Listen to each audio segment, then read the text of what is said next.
This show is sponsored by We Are Change Fresno.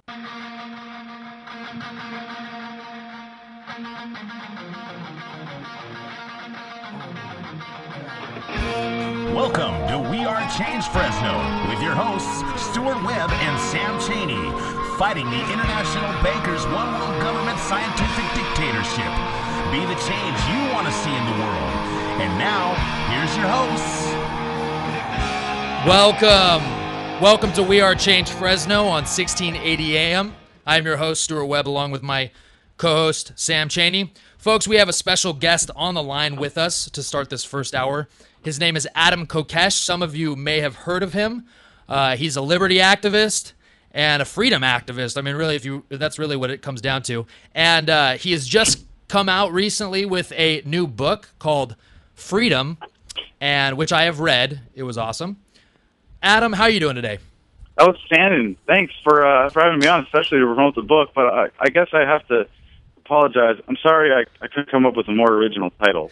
Hey, but, you know what? Freedom, it's very important. I like that you just simply called it Freedom because that book lays it out. It lays it out, and I think we need to have that in public schools. Of course, that will never happen. But if every person were to read this book, and it's only about 60 pages, but it really gets to the core of, I believe, what we're doing, what the whole point of life is, and how we can have the best experience being humans and interacting in society. So, hey, you know what?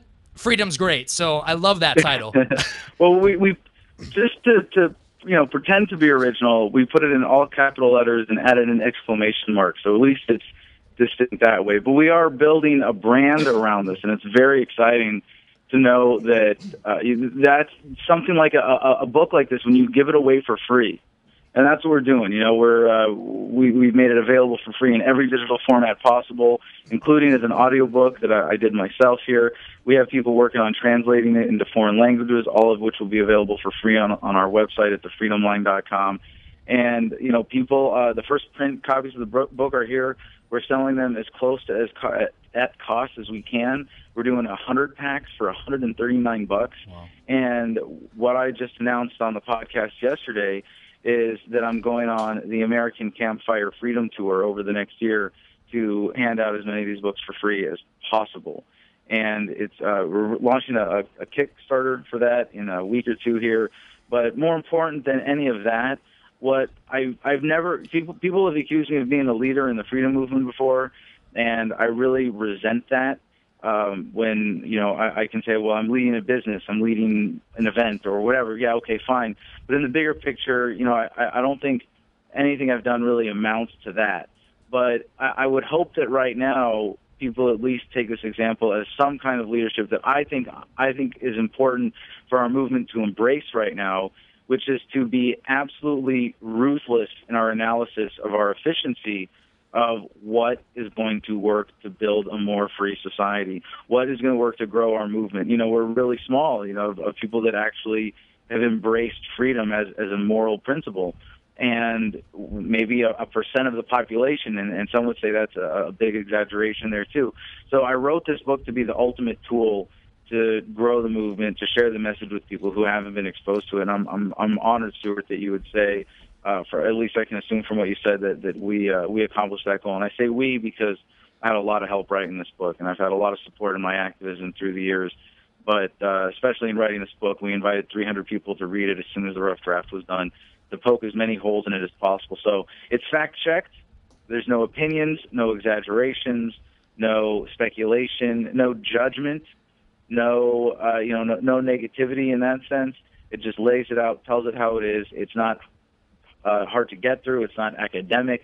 It's very straightforward, easy to understand language, broken up into short sections that you can read one per night and think about it and digest it and take it in.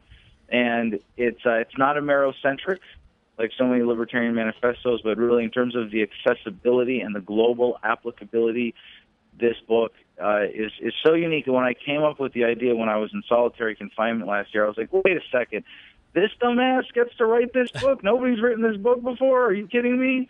Because you can do a survey of the literature and see what's been written on this topic, and no one has put together something like this before. No, you think that it would be so simple, and you think that it would actually be something that someone's already written it like you have.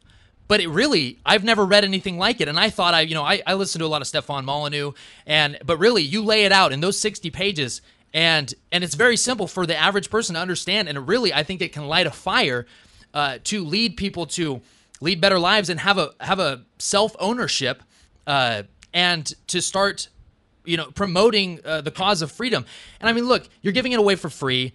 And also, I bought the book because it's $4. I mean, I bought it as well and downloaded the PDF. I haven't got the book yet, but I mean, people need to be handing this out, need to be promoting it, posting it on Facebook to download. I mean, we can afford to watch, Netflix, an episode of Netflix. Why not read a chapter every night of your book? It's very important, and I love how you're all about the intellectual property racket is just, completely, you destroy it by saying, hey, just, pay for it, and then you can do whatever you want with it. It's your property, okay? Yeah. And so throughout this book, I mean, you focus and reiterate the importance of self-ownership. Now, why is that so important for our listeners to have a belief in self-ownership to live in a free society? Well, in the general hierarchy of the important concept of freedom, self-ownership is definitely secondary to the non-aggression principle. And the non-aggression principle is that you don't attack someone unless you're being attacked with that absolute standard of it being purely defensive. And that is really the only justifiable moral use of force. Now, in order to, and you can, prove almost mathematically, essentially, that this idea of nonviolence is always in humanity's best interest, that relationships will always be happier, that human happiness is always served by relationships that are voluntary, that people are not forced into in any way, as opposed to coercive relationships, which are, most government relationships. But also, it's important for us, as people who really care about freedom, to recognize the, petty interpersonal violations of freedom that are, and I say this because I recently got a psychopath out of my life who was like my own personal government. He lied, he cheated, he stole, and being able to recognize that. And I think that is captured to a small degree in the book as well. But when you have understood that nonviolence is always superior to violence, it's not that hard, then you need a concept of property rights in order to define the exact limitations of that. And the very first thing, so you could say it's the very second principle of freedom, would be self-ownership. And that is that you own yourself. No one else can claim ownership over you. Nobody can use force against you. And then you get to the specific applications and concepts that allow you to determine what is just as an application of force. And, it's important to have a concept of what is justly acquired property, what is legitimate homesteading, claiming natural resources. By this framework, you can own yourself, you can own property that you have produced yourself from natural resources or gained by nonviolent interactions with other people. And you can take natural resources that you are going to put to use that other people are going to support you in that usage. But you can't just sequester natural resources like happens so much with the government and allowing it to fall into the hands of the few and the control of the, all the friends of the banksters and the politicians. So we end up with, a lot of people think government is necessary for dispute resolution. And it does a terrible job at that. Or for, who's going to build the roads because we can possibly manage. As if we couldn't do that ourselves, without violence. Or, in what I'm referring to, that we couldn't manage natural resources without a violent monopoly. And when you put it in those terms, it seems kind of absurd. Yeah. No, and the thing is, I always hear, well, that's just the way it is. The same when it comes to war. Well, that's just the way it is. That's just the way it is. As if people don't think that, like you said in the book, government can commit mass murder, and an individual, if they murder someone, they're going to, jail for life. And so it's the hypocrisy, and then you also go over, you cover all bases. You cover, how children see that hypocrisy and how damaging it can be when, do as I say, not as I do, and then expect to live in a free society where we can function, we can function and get along and cooperate when the hypocrisy is right there. You have to go to school because the government says so. You can't smoke marijuana because the government says so. It's all these rules and regulations, and if you don't follow that, the government can put you in a cage. And then it's like when you talk about people that do drugs, it's their own body. If you don't have a sense of self-ownership, then of course the government can throw you in jail for doing drugs because you don't own your body, right? So we need to change our thinking so that people understand, how hypocritical is it for the government to say, well, since drugs are bad for you, we have to put you in a cage. So because they're bad for your health, we're going to put you in jail and ruin your life. So it's just the hypocrisy of that is so outrageous. And when you lay it down like you have in this book, I think people really can understand that at a root level, at a gut level, and say, yeah, that doesn't make any sense. And I think that's where we're going, especially with, like you talked about, the internet is expanding at a great rate. I mean, right now it's things are getting easier and easier. Information is flowing freely, and that's why they're trying to regulate it. Because if you can humanize your enemy that the politicians say that we have to go shoot, then if you can humanize them, then there would be no war. And so absolutely. That's a great way of putting it. Yeah, I mean, if people start changing their thinking, I told my mom this, how do you end slavery? How did they end slavery? People had to talk about it first. They had to change their thinking about if it was moral, and it wasn't moral. So yes, obviously it ended, but that's what we need to get back to, the basics.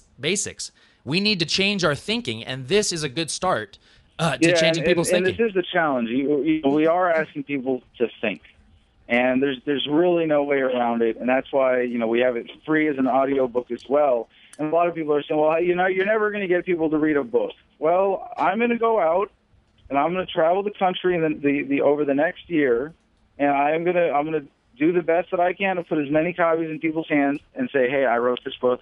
Will you please read it?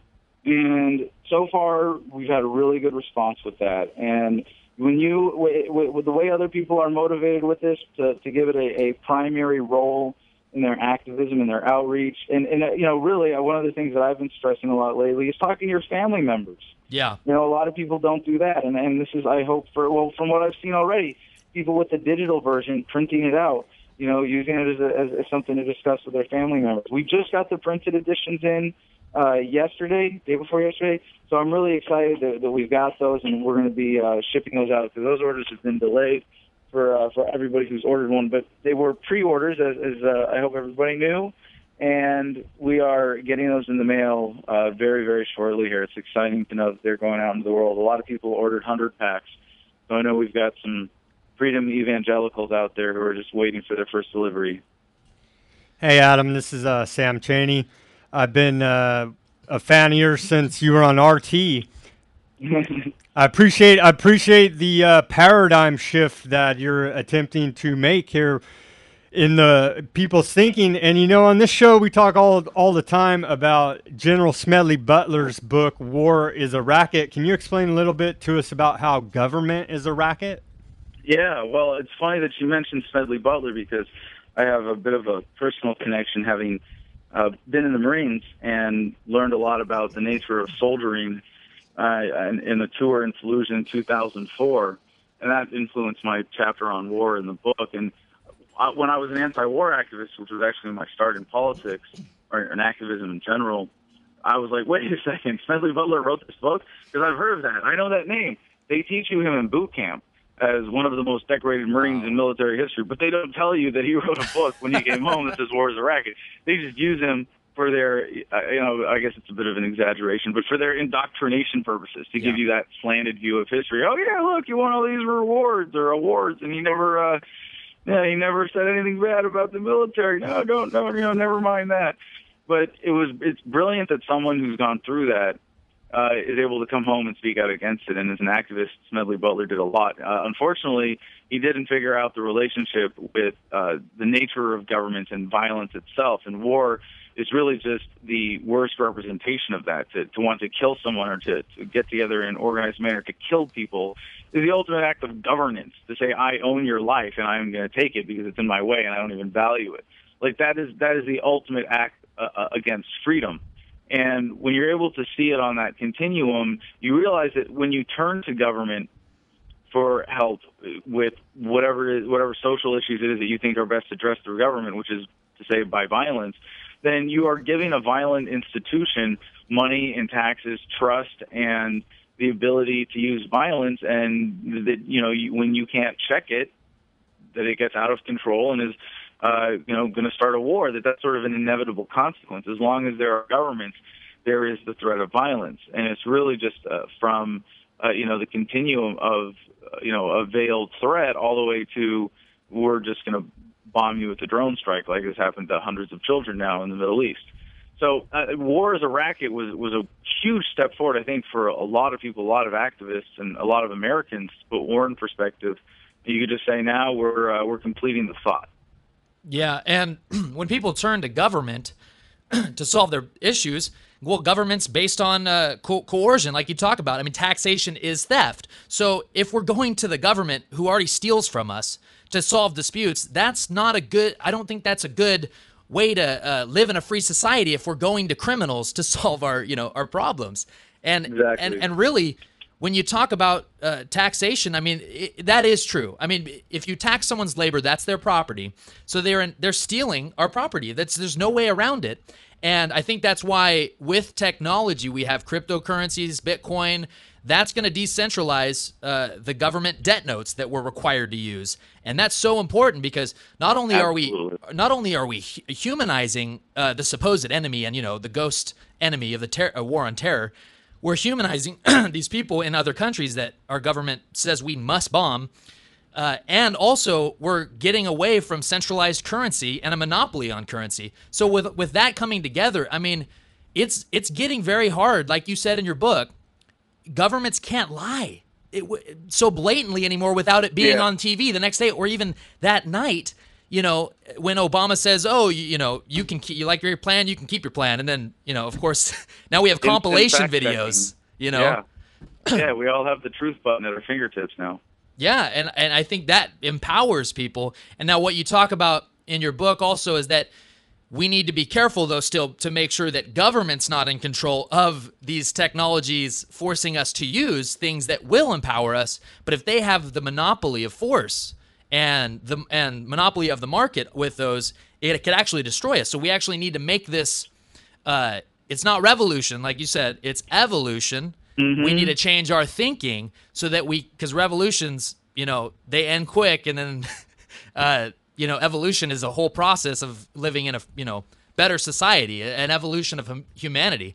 And so I think that's it's a critical point where we need to turn the paradigm, shift it to freedom instead of more government control, Absolutely. No, and there will be revolutions within this. There will be periods that you might call the revolution in hindsight, or independent revolutions. And really, as you know, in Chapter 10, one of the things that I talk about that I think makes this book unique is being very forward-looking and being direct and logical in the assumptions about how society is changing because of technology and how that's going to affect government.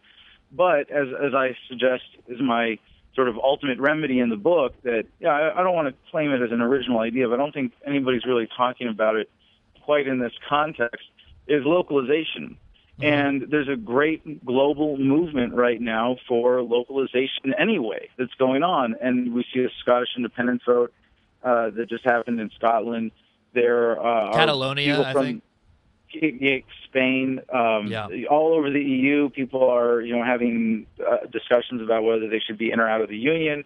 You have various movements in South America. You have in the United States, the 51st state in Colorado. They're in the early stages of actually forming that. They've had some county level votes. There's the plan to put California into 6 states, to have the 51st state of Jefferson in Northern California and Oregon. There's a great tradition in the Republic of Texas of threatening to secede, and governments are going to make it hard. They're going to push back. And Scotland's going to be a really interesting test case. But you can imagine if a state in the United States, like you have in Vermont and New Hampshire, both very independent with significant movements there, then the central government's going to crack down. But it's unsustainable regardless. This is only going to last so long. But the cool thing about this, specifically as a remedy, really, as a strategy, if you will, for developing a free society, is that you don't have to even completely win everyone over to convince them that, hey, if you're going to be governed, wouldn't you rather be governed locally rather than by people in a far-off capital? And with the millennial generation, and I get to, since I just turned 30 for the third time, I get to count myself as a millennial. And those of us who grew up with the internet have no tolerance for the kind of problems that exist because of a lack of information. And where government should be organized, at what level, at what concentration versus how local. I think a lot of those things are going to be called into question naturally as our generation comes into power. And that's going to be happening in the next 10 to 20 years without a paradigm shift. But I think the people who really embrace freedom are going to be leading this movement. So, Adam, can we turn this thing around before they collapse our whole system and bring in their one world government? Do you see that with the people that you're working with? Because you're out of LA now, right? Here in Fresno, people are very, very asleep, and that's the reason why we do this show.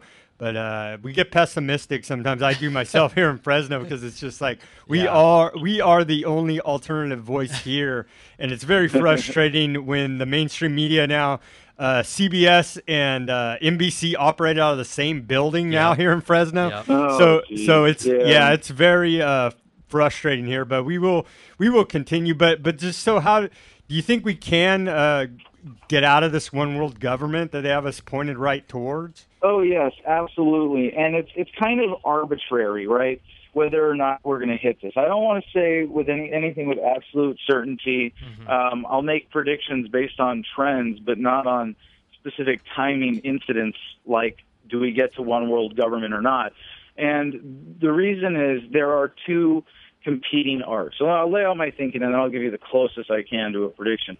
But there are sort of two competing arcs.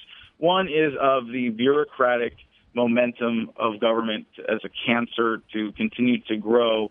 Although society has become more moral and we have generally reduced what is acceptable violence to government, and we are living in the most peaceful times in human history, there is that trend of government growth in modern bureaucratic democracies. So there is, as you pointed out so well, the tradition, or the tendency now of consolidation of the European Union, of the North American Union proposed, of the proposed African Union, various forms of consolidation. But I think, the competing curve being humanity waking up and demanding at least local autonomy, not even freedom necessarily, but local autonomy as a step in that right direction. And I believe that the momentum of these two arcs now is convening. I believe that the one to grow government and consolidate government is slowing down, and it's in a sense practically it's accelerating, but the drive for it is slowing down, and the drive in the other curve of humans, of people waking up and demanding local government and demanding freedom to a certain degree, is accelerating. And I think there's going to be enough momentum in the curve of awareness to prevent. I think we're going to start going in the other direction. I think we're going to start localizing before we see a one world government more than something that looks like the UN.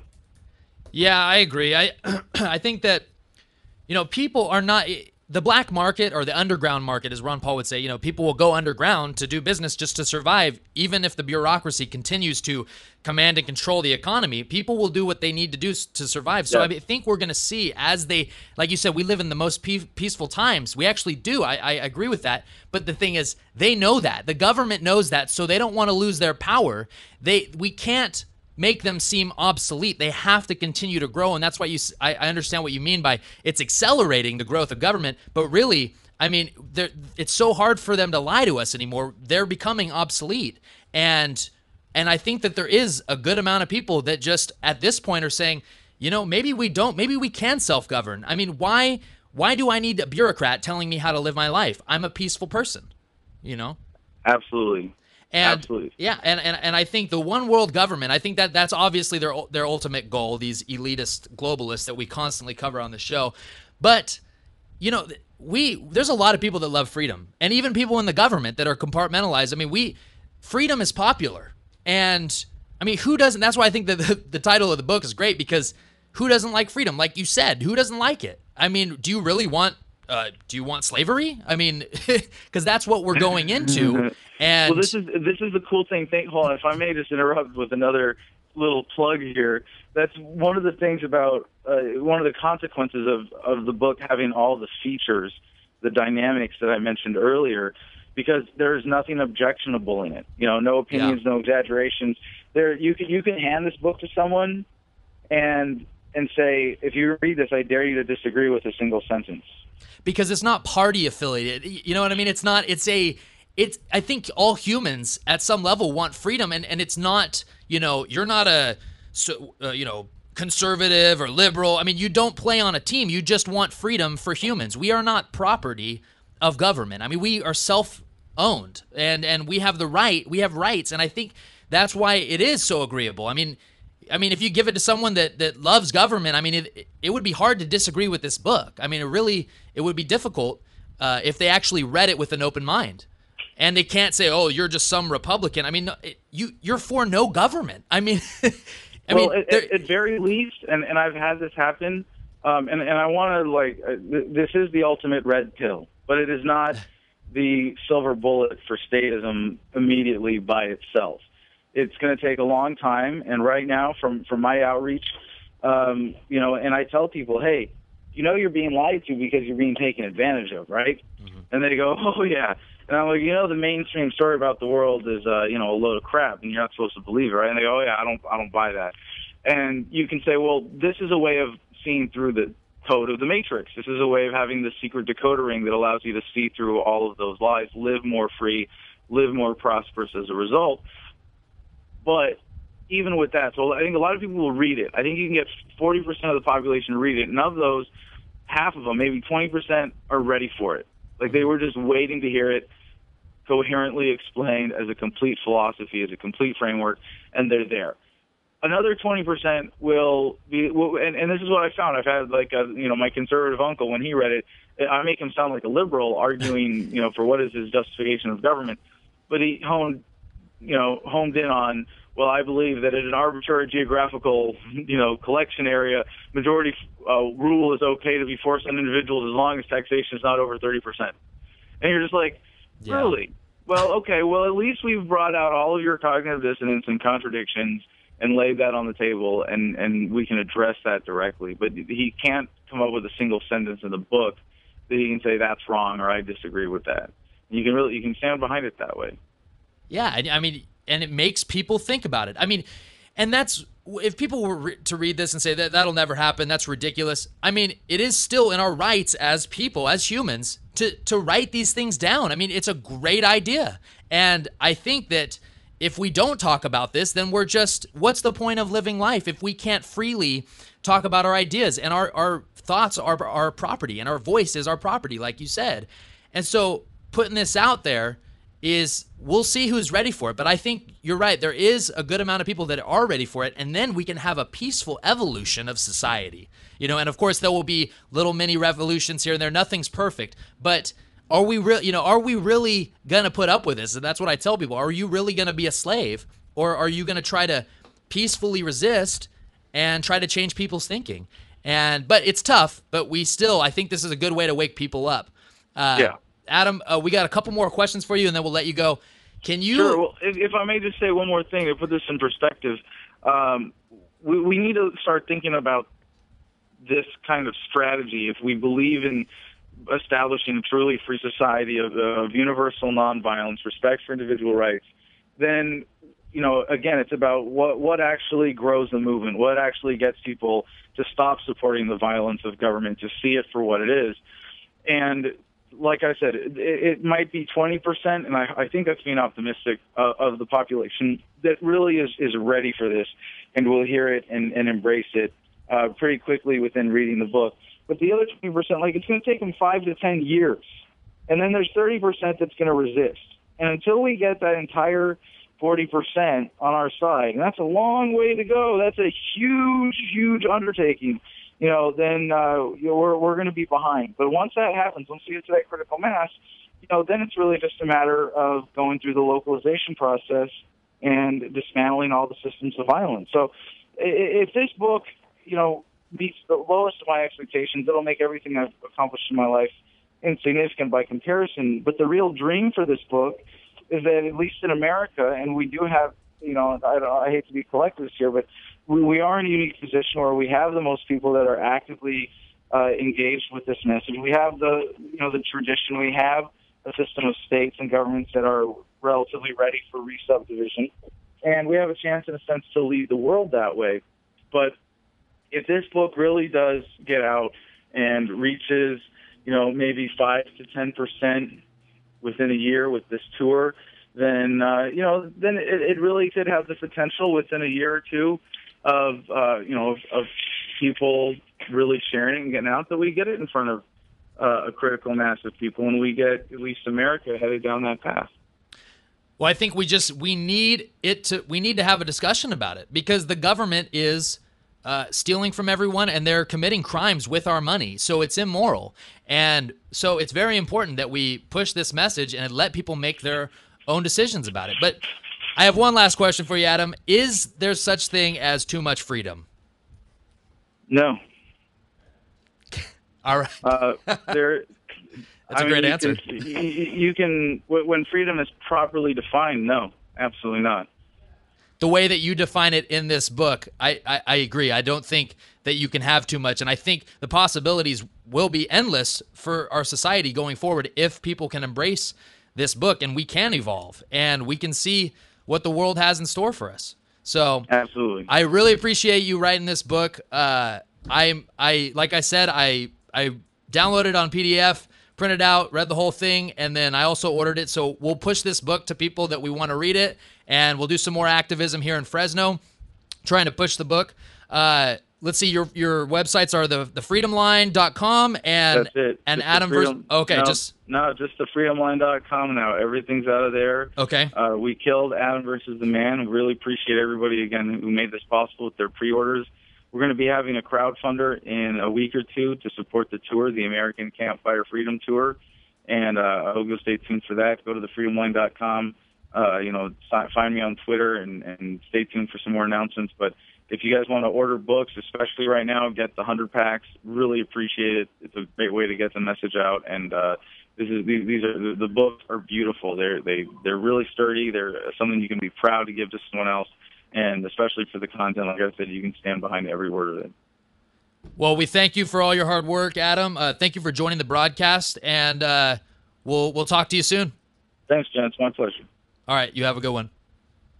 Do you love supporting local businesses? Do you want to help them succeed? So do we. The Thrifty Nickel Want Ads is a family-owned business that has been a big part of the local community for over 30 years. Our goal is not only to produce a paper that is not only successful, but enduring. We are looking for experienced outside sales representatives to help grow and expand the Central Valley's favorite classified paper, while creating successful marketing campaigns that will increase business for their clients. If you care about better working relationships with local businesses, then we want to hear from you. 50% commission of every new contract acquired. If interested, contact Art at thriftynickelwantads.com or call 559-472-7182. Listen up, Fresno. Are you tired of boring local news coverage? Then log on to FresnoForward.com, the Central Valley's #1 source for independent, local, and alternative news and views. FresnoForward.com is updated daily, bringing you stories on government corruption, local activism, Fresno culture, and so much more. Did I mention FresnoForward.com has no ads or signups required? FresnoForward.com. You'll love it. We all know that a natural disaster, EMP attack, and martial law are a real possibility. Prepare before the crisis, because FEMA can't and won't keep you safe. Tops Military Supply. Veterans serving veterans, their families, and the community. Visit us at 605 West Shaw, Suite A, Clovis, California, or call us at 559-298-6001. Folks, we're back. This is We Are Change Fresno on 1680 AM. If you listen to the first part of our show, that was Adam Kokesh. He just put out a book called Freedom. Please go download it. Visit his website, thefreedomline.com, and also purchase the book. Support the guy. He's doing some great work, and the book, the content's great, folks.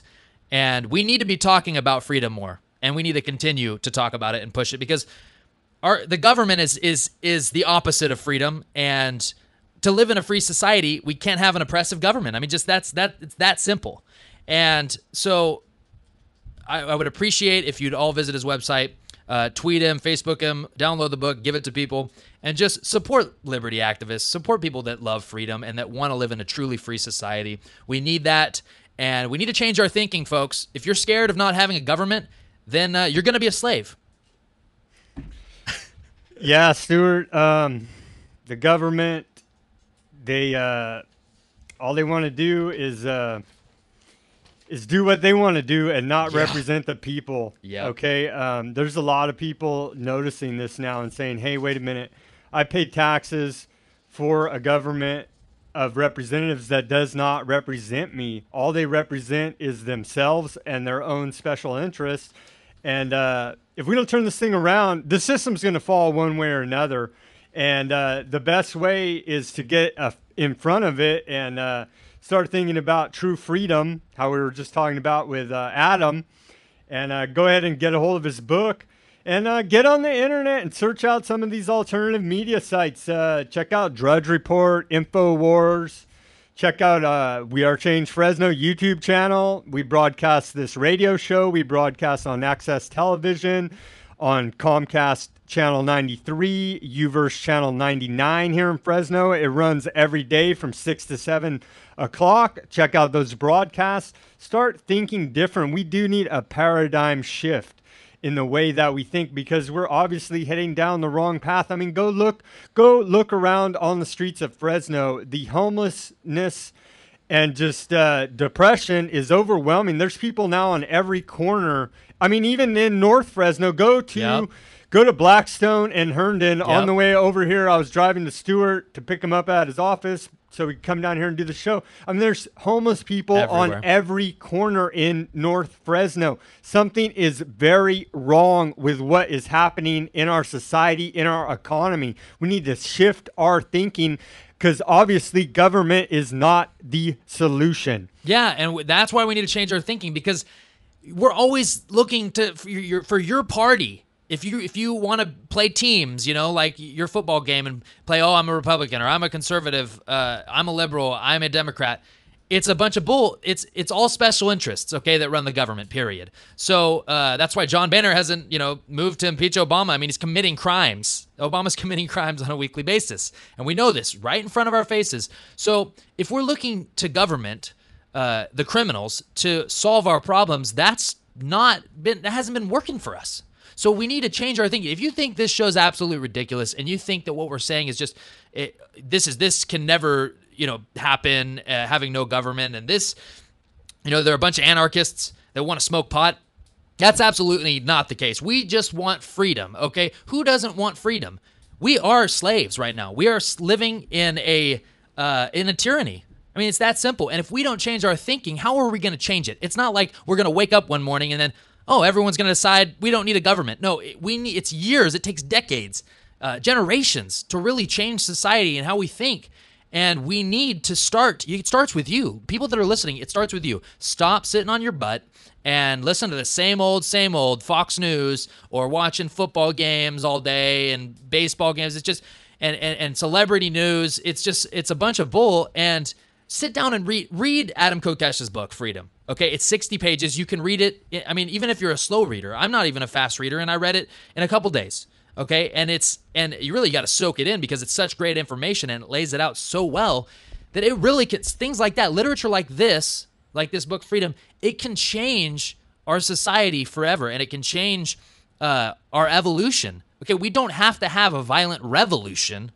That's what the government wants. That's what they're trying to goad us into, and we're not going along with it. Yep. No violence, no war. Non-aggression principles, they go hand in hand. It's self-ownership and non-aggression principle. Okay, it's just like the First Amendment and the Second Amendment. They go hand in hand. You need both of them. Okay, and the answer is not going to war, with ISIS. Okay, while the border's wide open. Okay, it's the hypocrisy. Okay, now I'd be for,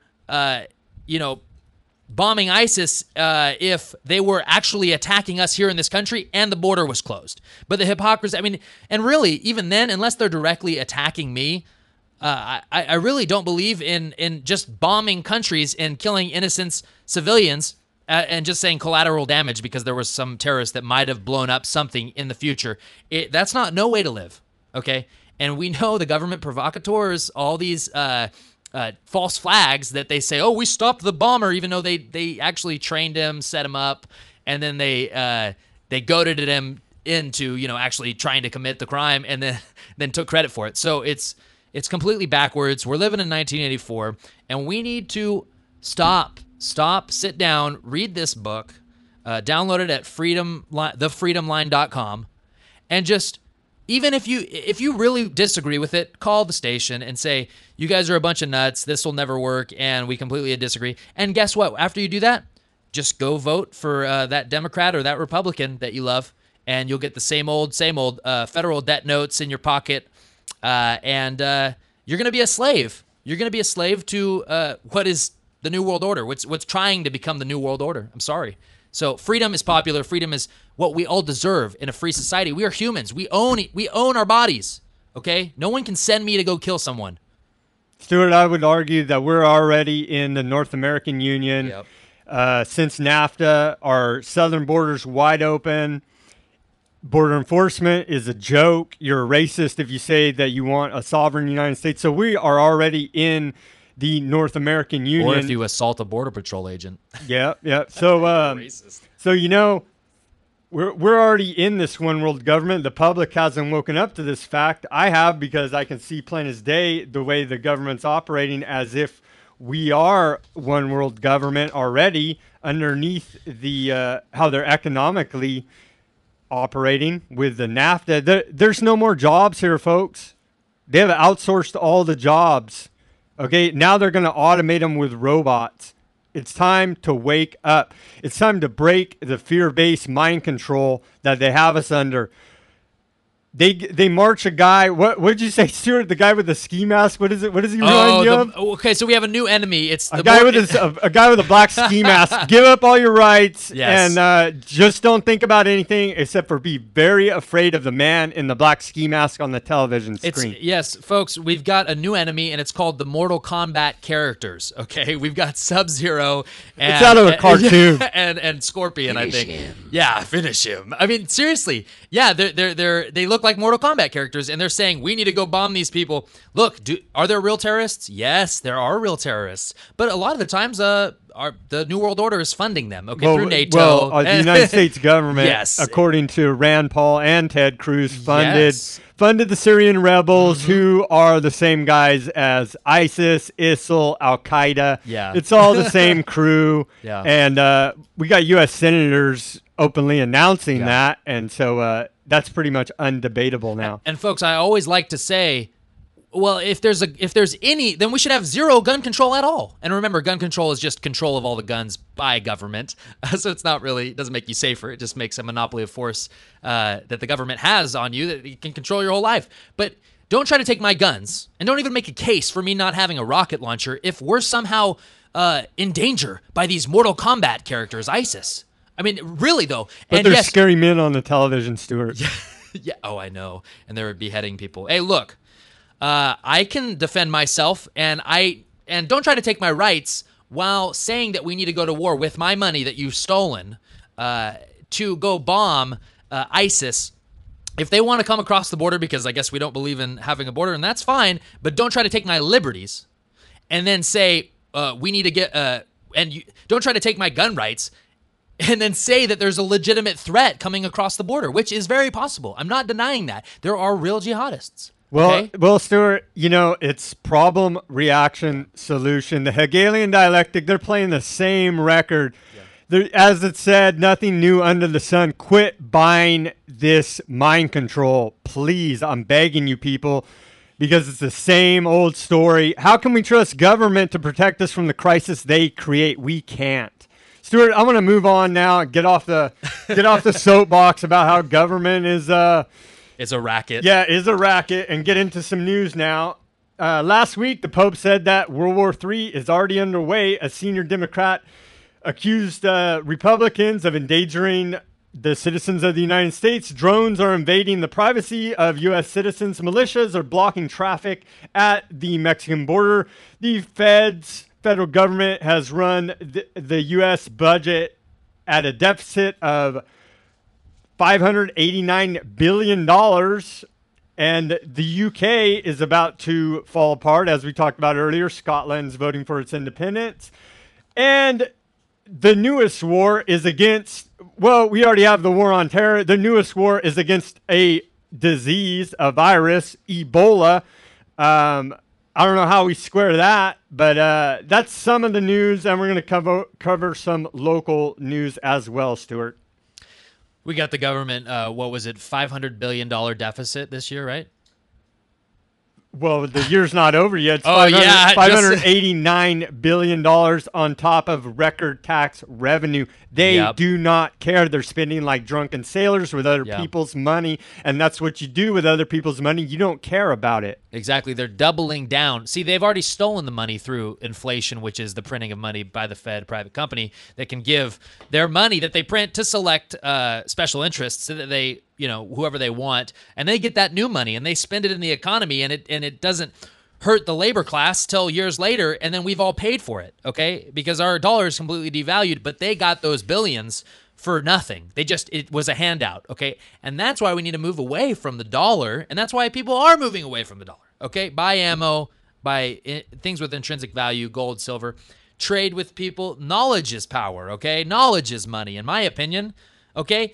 When you start burning paper because it has no value, knowledge is really going to be the answer. If you don't know how to survive, then it ain't going to matter. Even if you have gold and silver, it really isn't going to matter. Every fiat currency in history has collapsed, and the U.S. Federal Reserve debt notes will be no different. Think about that. We got $2.2 trillion tax revenues, right? Mm-hmm. And the record high. Record high tax revenue. And we still can't pay our bills. Can't balance. They refuse to balance the budget. Because government spending, like Sam was taught in his economics class, government spending, Keynesianism. It improves the economy. That's what stimulates the economy. It stimulates the economy. It creates jobs. Okay. No, all it does is puts people on it actually allows people to go on unemployment because we can pay for them not to work, and we can also finance wars of aggression that are unconstitutional without raising taxes, so that people that actually work and produce aren't actually as affected immediately. But hey, they're feeling the effects now, aren't they? No, well, they're taking down the middle class. Oh yeah, they're taking us down. Shifting gears here, Stuart. Judge Napolitano, I want to give him a lot of credit. I've read a couple of his books. He's one guy that he used to have a show on Fox Business. They cut him because he told too much truth. I think one of the shows that he did was about how the over 90% of all terror attacks since 9/11 were funded, commanded by the FBI. He did a great show. I suggest everybody just go on YouTube and search that. But he's out there again on the news and the mainstream on Fox News saying that, yes, we are profoundly less safe than we were before 9/11. And that's the truth. I give Judge Napolitano a lot of credit for speaking his mind and speaking his truth about these issues. Yeah, and that's why he can't be on Fox News. I mean, he one newscast. Well, they let him on a little bit, but he definitely can't have his own show. Oh, no, because then he'll talk about the left-right paradigm. He'll talk, and he has before talked about how Democrats and Republicans, when it really comes down to it, they act the same. They vote pretty much the same. They vote for foreign wars, unconstitutional wars. They vote for spending bills. None of them are for low taxes. None of them are for the free marketplace when it really comes down to it. So he breaks that down, and they can't have the partisan people watching on mainstream media that still actually watch mainstream media. We can't have them waking up to that fact and, changing their perspective and their view and their thinking, because that's going to basically render all these parties obsolete instead of just running on values and actually, like, remember Ron Paul, why he continued to get elected? It's because he said what he was going to do and he did it.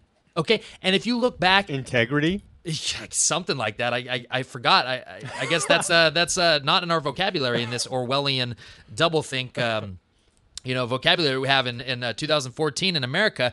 But if you look at even President Bush, He ran on a libertarian Ron Paul type stance in 2000 when he was running against Gore. He was not for foreign wars of aggression. If you look back at what he was saying on the campaign trail, in debates and speeches, he sounded like Ron Paul. And guess who else sounded like Ron Paul when he ran? Yours truly, Barack Obama. Okay? And so people, that is a popular message. But the thing is, they're just scumbags. It's rhetoric. Yeah, it's rhetoric. They just don't go follow through with what they've said. So, of course, people feel good when they say that, but they're just paid liars. Or not paid liars, they're just criminals. Remember, George Bush, Skull and Bones member. I'll continue to say that constantly. And we don't even really know where Barack Obama came from. I mean, you can argue anything, but, I mean, who knows? His records are sealed. We know he was never properly vetted. That's for sure. And then we know about the whole Breitbart thing, but we're not going to get into that now. Stuart, I want to get into a little bit more about what Judge Napolitano has to say about post 9/11 America. He says that we are profoundly less free. Every single liberty guaranteed in the Bill of Rights has been violated with impunity by the Bush and by Obama administration. There you go, right there. He lays it out. Look, folks, Bush was a criminal, Obama's a criminal, and we need to start admitting that. We're in denial. We just keep thinking, oh, they're a bunch of scumbags, but then we just sit around and we watch the game or we go about our day, and we don't want to be bothered by pessimistic news. Okay, look, negative. You're just being negative. Negative. You're just. I don't know. I like being in denial. I mean, seriously, that's what it feels like when you try to talk to someone about anything. I like being delusional. Yeah. Oh no. Ignorance is strength. Remember, war is peace, freedom is slavery, ignorance is strength. And so we need to really just wake up and just start admitting, hey, yeah, these politicians, they're not properly vetted. We don't hold them accountable, and we need to investigate them. Okay, and we need to call them out for their crimes. And guess what we need to do? We need to start reading. We need to start changing our thinking. They're destroying our credibility with the rest of the world, America. Yep. Please, please, please, please. The NSA, the line, yep. the rest of the world is looking at us going, America, what the hell is going on with you guys? And I feel that there's more people. I can see a divide now where there's certain people that are completely awake, but still most of the population is still just kind of in denial, and they don't want to talk about those things because it actually makes them sad. Well, hey, look, I was depressed for a full year and then took a whole year off after that from really getting into news and researching because I was just depressed about it. But then it takes time to wake up. It's a process, but I'm willing because I'm a lover of freedom and I love humanity. I want us to live as a free people. So we have to take that step, folks. We have to take that step to say, I'm going to stop. I'm going to turn off the game. And I'm going to start reading books like Adam Kokesh's book, or maybe listening to Stefan Molyneux, or visiting InfoWars, Drudge Report, Global Research, Zero Hedge. I mean, there's so many great alternative news sites. And yeah, it might be pessimistic news, but the thing is, we have to address it. It's informative. Very informative. And it can actually help you because even if a collapse is imminent, but that could be 10 years of terrible conditions. And then a final collapse, we don't know. It's better to be informed and make informed choices in your life. Pretending that it's not there is really not the best choice. That's all we're saying is that it might depress you a little bit, but not addressing it.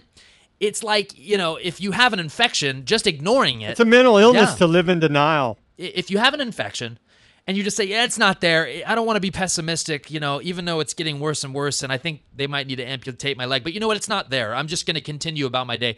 You're not addressing the problem, and that's how it is mentally, okay? And I'm sorry. I know we're ranting and raving, but it is important. And, we need people to just change their thinking. How did we end slavery?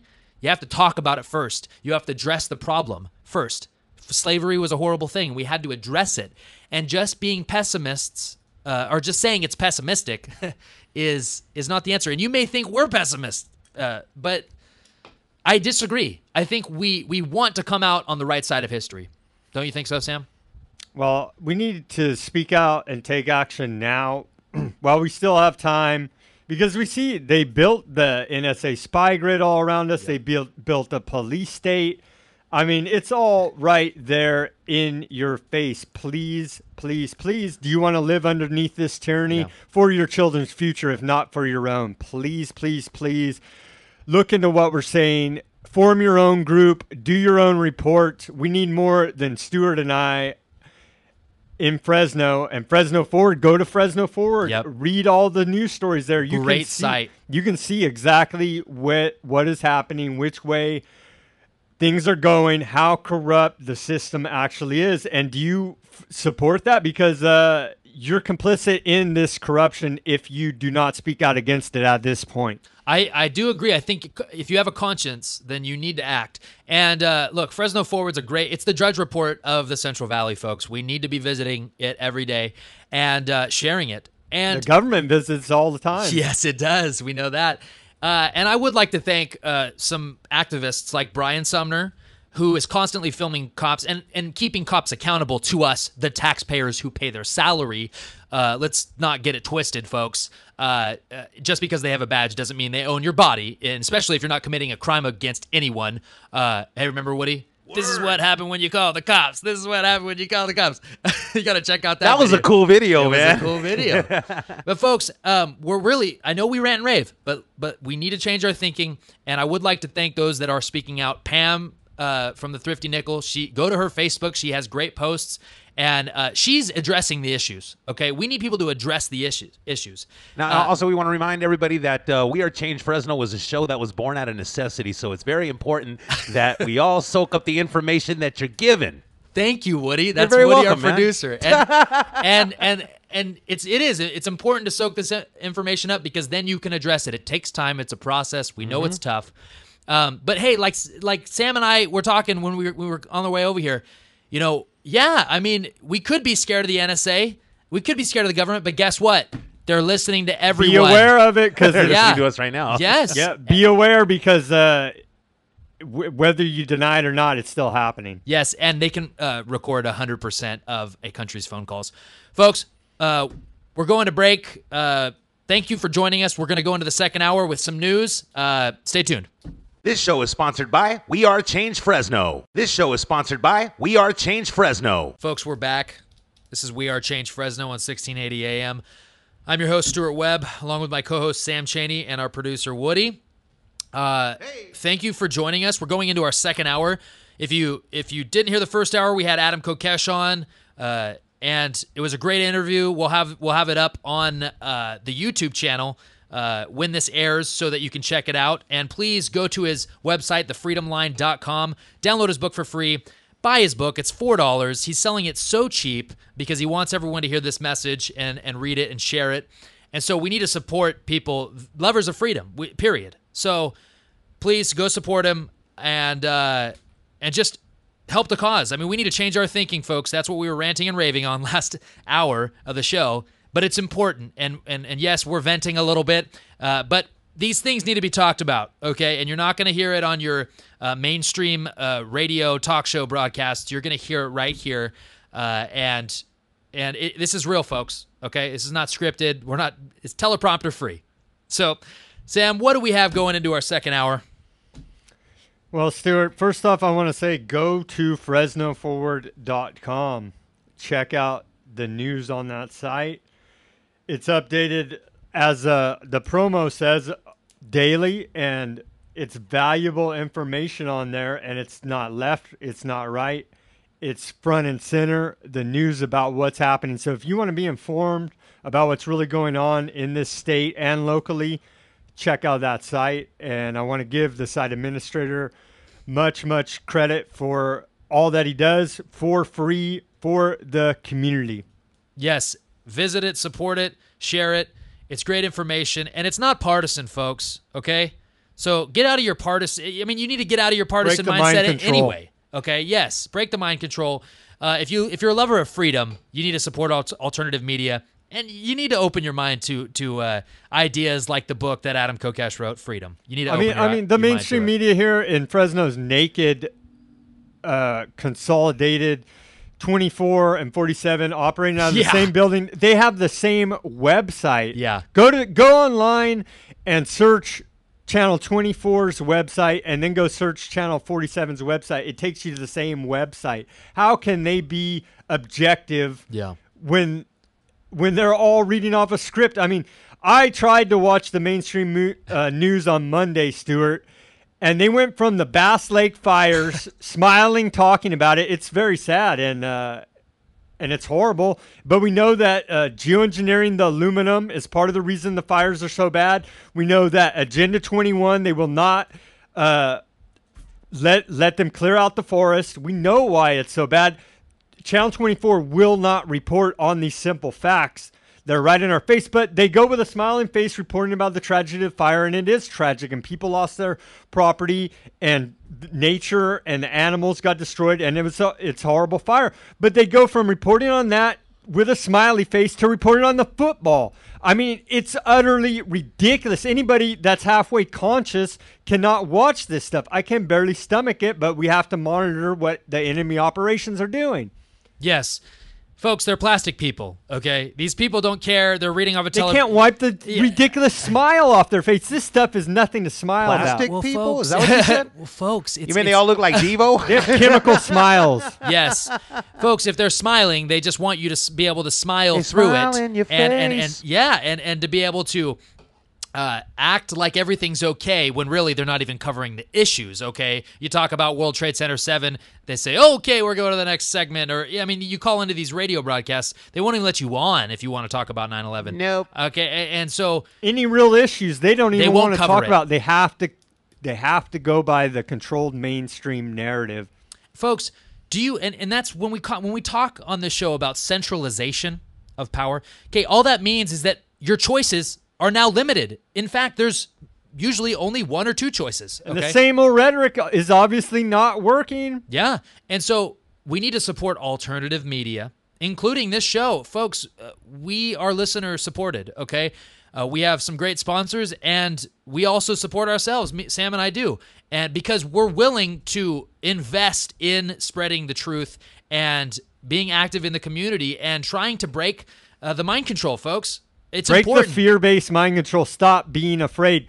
It's time to live, people. It's time to live. There you go. And wake up. We're in a movie, folks, okay? This is Braveheart, okay? But it's an intellectual battle, okay? Fight the info war before they provocateur a hot war, which they're trying hot and heavy right now. And we know that government is famous for staging false flag terrorist attacks. Yep, exactly. And they want us to be aggressive and not speak truth. They want us to just go. They're trying to like foment a violent revolution. They want in us this to get country. violent before we fight the info war. And if you're not willing to fight the info war, as we've said before, you're not going to be willing. They're when briefing they come to law your door. enforcement with bogus propaganda from the Southern Poverty Lie Center, to name one. But I mean, come on, law enforcement out there, wake up! You know it's propaganda. You know they're lying to you. Yeah, getting MRAPs. Come on, we paid for those MRAPs, okay? And those should be going to citizens. If it's extra military gear and military weapons and tanks, that should be going to the taxpayer. I'm sorry. You might think that's ridiculous, but we paid for it. I'm not okay with it going to the police force to be used against us when they complete their plans to collapse the dollar and then for this country to become a police state. And I don't want to pay for my own enslavement, folks. So get up off your butt, start addressing the problems, support local media and alternative media. It's important, okay? Yeah, start at home with your friends and family, speaking to them about freedom, about the issues that we cover on this show, then expand out and start making YouTube videos and get your own radio show. I mean, it's not very difficult. Stuart, let's get into the news now. Here in Fresno, our mayor, Ashley Swearingen, who wants to be known now on the ballot as CEO, has not done very well by the taxpayers. She has spent over $400,000 in taxpayers' funds suing taxpayers. Yeah. That's a little bit mind-boggling, but that's what she's been up to, and she's lost the support of the mainstream Republican-based Howard Jarvis Taxpayers Association for her candidacy as state controller. Stuart, I don't see how at this point, losing that mainstream support, how she can possibly win as a Republican state controller. I mean, it's looking really bad for her right now. Ashley Swearingen, which I like to call Ashley Swear to Sin, she's turning out to be just a great politician. I mean, if you look at her picture, you can tell she's a plastic person. And I don't know her personally, but folks, How is being for the high-speed rail, which is going to bankrupt this state, and they're going to run right over the Fresno Rescue Mission, one Yeah. charity in Fresno that actually helps people. Yep. Because and so that's supposed to be conservative, and of course the taxpayers, the Howard Jarvis Taxpayers Association is not going to endorse her. She's not for the taxpayers. Period. Okay, She's suing taxpayers to the tune of $400,000 in legal fees paid for by the taxpayers. If you can't see that is a racket, then you must be blind. And we've had Doug Vagum, who actually was being sued by the city of Fresno. We've had him on our show For simply wanting to speak out and use his First Amendment right to redress grievances against government. Yeah. If that is not tyranny, then I don't know what is. Yeah, if you can't petition your own government, First Amendment. then you can't speak out against them. I mean, if you take away the First Amendment, all of it falls. Then we don't even have a government. We have a totalitarian dictator state. Yep, and I believe Doug Vagum was a former supervisor, right? He was. And he's even he petitioned the government and won, the city of Fresno, and won. But really, they spent $400,000 of our money, folks. That should piss you off. That should get you real angry. Doesn't matter what party you are. I mean, if you pay taxes, if you have a job, you should be pissed, okay?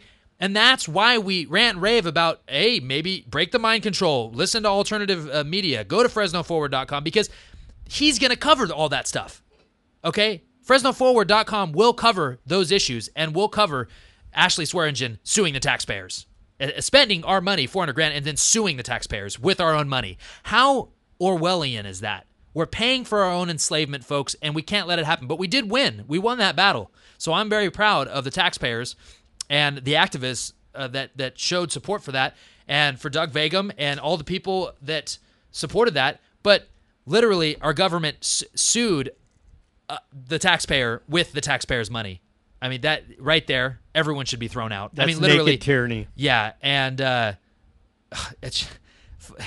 It's ridiculous, Stuart. Yeah. And some more draconian tyranny coming down from the top executive of the state. Governor Jerry Brown has signed a package of groundwater legislation, Assembly Bill 1739, Senate Bill 1168, and Senate Bill 1319 that were put together in the back rooms of the Capitol. These bills were continually amended and tweaked up to the final moments of passage in the late hours of the legislation session, behind closed doors, doing whatever they want with the special interests.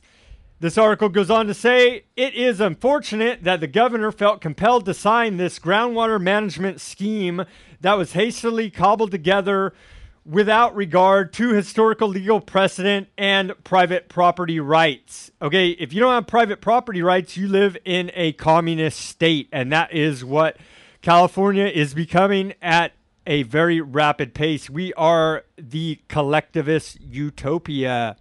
Yeah, and things are great here. You know, we got 50% unemployment here in Fresno. Look, okay, they don't even read the... Remember Nancy Pelosi?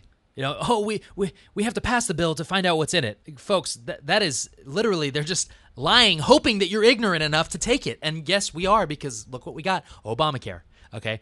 And so when our government's not even reading these bills that they're just passing in secret, and they're just, oh, it has to be done, or we're going to collapse. Do we really want more centralization of power? Centralization of the power, you know, well, sir, we're supposed to be a constitutional republic, representative democracy. This is not even a regular democracy. This is totalitarian, draconian rule. Yeah, it's dictatorship by executive orders, right? I mean, that's what it is. By him signing this legislation, it overturned 100 years of water laws in the state. Yeah, and hey, what are we going to do about it? Nothing. Because remember, the government, since there's a drought, who do we look to? President Obama. Oh, come help us, President Obama. Folks, really? The elephant in the room, geoengineering. There you go. And we've had Dane Wigington on the program talking about the heavy metals that are being sprayed.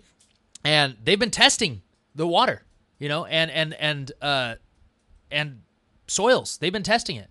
And they have heavy metals in them, okay? And we need to address this problem, because if we keep looking to government for the answer while they're literally trying to consolidate power, centralize control, I mean, control of all the groundwater now is basically in the hands of Smart meters on private wells. Yeah, which we've heard from people in Sanger. We heard directly from their mouths. Yep, they want to put smart meters on my well, on my property. That is 1984. I mean, that is a police state.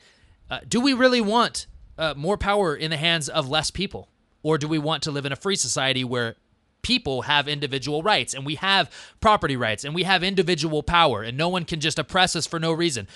Victimless crimes, it's the fact that anyone's in jail for a victimless crime is just, it's beyond me. It's immoral, folks. Okay? So we need to address it, or else this is going to continue to happen. And complaining about it, and then saying, we need a Republican or we need a Democrat. It's like, just what a joke, folks. What we need is moral people to stand up and talk about real issues and to really lay it out, okay? And I don't want to toot our own horn, but we're doing it every week, okay?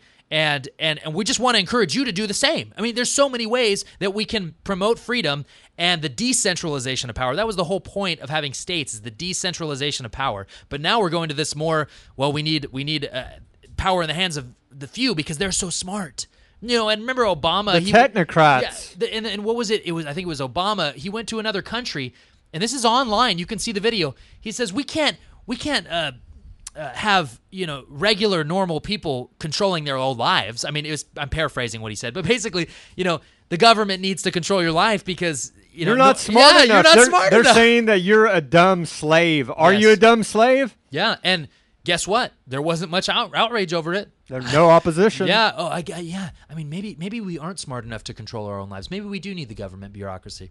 Yeah. Are you going to prove these technocrats right? Or are you going to declare that you're a sovereign, sentient being and not their slave?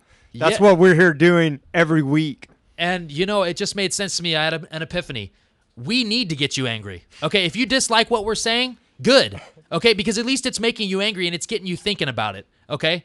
And you'll cool down later and then probably realize what we're saying, has value and is reasonable. But it's true, folks. Or be ruled by technocratic elite. There you go. So we hope to get you. You need to get angry about this stuff, folks. We're losing our liberties and freedoms. Folks, we got to take a quick break. Here's a word from our sponsors. Supporting local businesses? Do you want to help them succeed? So do we. The Thrifty Nickel Want Ads is a family-owned business that has been a big part of the local community for over 30 years. Our goal is not only to produce a paper that is not only successful, but enduring. We are looking for experienced outside sales representatives to help grow and expand the Central Valley's favorite classified paper while creating successful marketing campaigns that will increase business for their clients. If you care about better working relationships with local businesses, then we want to hear from you. 50% commission of every new contract acquired. If interested, contact Art at thriftynickelwantads.com or call 559-472-7182. Listen up, Fresno. Are you tired of boring local news coverage? Then log on to FresnoForward.com, the Central Valley's #1 source for independent, local, and alternative news and views. FresnoForward.com is updated daily, bringing you stories on government corruption, local activism, Fresno culture, and so much more. Did I mention FresnoForward.com has no ads or signups required? FresnoForward.com. You'll love it. We all know that a natural disaster, EMP attack, and martial law are a real possibility. Prepare before the crisis because FEMA can't and won't keep you safe. Tops Military Supply. Veterans serving veterans, their families, and the community. Visit us at 605 West Shaw, Suite A, Clovis, California, or call us at 559-298-6001. Folks, we're back. I'm your host, Stuart Webb, along with my co-host, Sam Chaney, and this is We Are Change Fresno on 1680 AM. We're covering some news. I know we've been ranting and raving for the last hour and 20 minutes, but it's just one of those days, folks. We had Adam Kokesh on talking about freedom, and when we talk about freedom, it gets us pumped up. So I don't care that we're ranting and raving. Deal with it. Call in and complain if you really hate it. But hey, look, we want to get you riled up and fired up, okay? Because fighting tyranny is exciting, and we can do it nonviolently, okay? And if you don't think, if you're scared of the government, what's the point of even living? I mean, it's like being scared. Oh, the government might come and kill me. Okay, well, don't then they can do whatever they want to you, I guess, because you are their slave. Yeah, and being afraid they're listening to everything. We know they're listening to everything, illegally wiretapping everything. We need to scream from every mountaintop that it is wrong, and we are not going to put up with this garbage. It's a felony every time they do it. And folks, just talking to your buddies in private, they can still... Okay, they track your emails, they track your text, they listen to your phone calls. Everything's wiretapped. So don't think that just because you're on the down low, I mean, unless you literally have no phone and you are just off the radar and off the map, well, great. But and that's smart. But most people aren't that way. And well, we have, Stuart, we're at the point in time we have to address these issues. You can't go live in a cave. Okay, you can't. Yeah. They will come get you out of that cave. Okay, so we're breaking out of Plato's cave. We see the shadows, and we're calling them out for what they are. Yeah, and hey, someone's got to do it, right? And there's a lot of people. The reason that me and Sam are on this show doing this is because people have inspired us because they've done it before. People before us have been speaking out, and we saw that as a moral act and courageous act. And really, it's in the interest of self-preservation that we speak out, okay? Because are we really just going to live as slaves? Really? Because you might, I mean, that might, you think that we're taking it too far talking about it like this, but that's what's happening. It's a soft tyranny right now, but we can see the hard tyranny with the militarization of police, all the warrantless wiretapping, all of it coming into plain view, and it's coming in very, very fast. Yeah, when the NSA knows everything about you, every site you've searched, every text message, I mean, they can analyze you and decide and figure out what you're going to do next. They can figure it out. So they're already in. I mean, they know what they can predict the future almost at this point because Google's a massive brain, and that's what the NSA is. So just acting like it doesn't exist because it's not directly affecting you right now, it actually is, because when they do bring in the hot tyranny, they're already going to know everything about you, and if you haven't made that decision. If you're not on some kind of government watch list by now, you should be ashamed of yourself. And think about this. Your children are going to ask you, what were you doing when America fell to tyranny? Did you speak out against it? And what are you going to say to them? Exactly. And is it really worth it? And Christians, if you believe in Christ and you believe in God, this is only the beginning, okay? You believe in a life after death. So this is a test. Think of the absurdity, Stuart. You and I are on a government watch list because we're speaking out using our First Amendment right. How absurd is that? That right there is an illustration of tyranny. And then people want to criticize us, and maybe not. When all we say is no war, no violence, and we're bad for saying those things. We're saying non-aggression principle, self-ownership. We're not calling for wars. We're not calling for violence. Okay, we are calling out criminals, and we are calling out people that are violating our property rights and our personal privacy rights. And if we don't do it, well, what's the point of living, folks? Feel alive, fight some tyranny. It's important. More about the news, Stuart, what we can do here in Fresno. The city of Fresno is holding water plan forums, and so I'm not going to go over the whole list, but go to Fresno Forward. You can find it there. It's your chance to speak out about what's going on. They're still trying to push this big old $410 million update to the water system here on us, which Doug Vigum already has beaten, got him to back off, but they're not going to back off. So we need the public to go to these meetings, okay? The city's giving us a chance, and so if we don't go, and they're going to be broadcast on Fresno CMAC, on Comcast 96, and there's another opportunity right there, another solution. Go down to Fresno CMAC, get the training for $50 a year, put a show on television, okay? That's another great solution. Real quick, Stuart, September 29th at Hoover High School, they're going to have a forum. October 13th at Osary Elementary School, October 27th, Rutherford B. Gustin Middle School, and November 10th, Fresno City Hall. And so if you don't go into any of these meetings and speak your mind about what's going on, then I guess that you will live under the tyranny that they put forth. The $400 million or $410 million that they were going to put towards the infrastructure, that to me right there says stolen money from the taxpayers to special interests. Well, it's going to be bonds, but our bond ratings in the toilet.